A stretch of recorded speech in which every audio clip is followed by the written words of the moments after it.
When people ask me where I learned my negotiation skills, most people assume that it's business school or the fact that I have an MBA in finance. Yes, those help. However, the negotiation skill was finesse in government contracting. When you have a lot at stake, you have to know how to work with everybody else and bring everybody to the table and try and make everybody walk away a winner. In negotiation, there's a lot of mistakes or things that people have to keep in mind. Let me put it that way. Things that you have to keep in mind in order to be successful. The first thing is preparation is key. You always have to prepare. Before you walk into that room, know your opponent, know what you're trying to get, and know the worst case scenario, the best deal that you can get, and then also know what your other person is looking for. Usually, people are more cooperative when they know they're walking away with something that they wanted. A negotiation is not about that I win and you lose. It's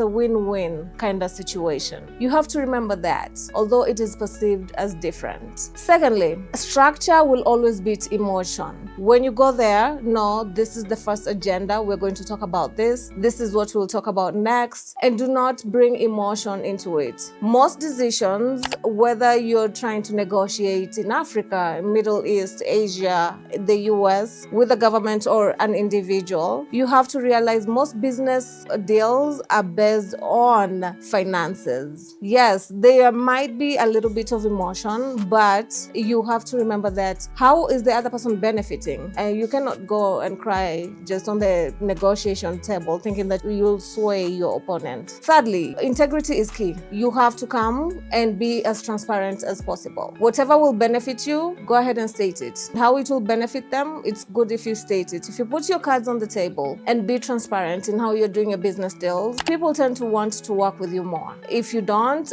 people will always run away from whatever you're trying to do. The other thing is when you're negotiating in different countries, be aware of the culture. Be aware of the fact that maybe in Middle East, they value relationships. In the United States of America, they value more directness. In Europe, they will want to see your credentials and see how you bring value. Because value is not assumed, you have to prove it. And you have to prove it how it is proven in that culture. You cannot go trying to prove value the way you will prove it in America to come and prove it here in Kenya. So those are things you have to put in mind. Last but not least, remember that you're dealing with humans. Yes, you're negotiating on behalf of an organization or for an organization, but everybody is a human being. So be aware that even if it did not go your way today, maybe if the conversation goes forward tomorrow, the other person has other factors that might be affecting them that are not in the room.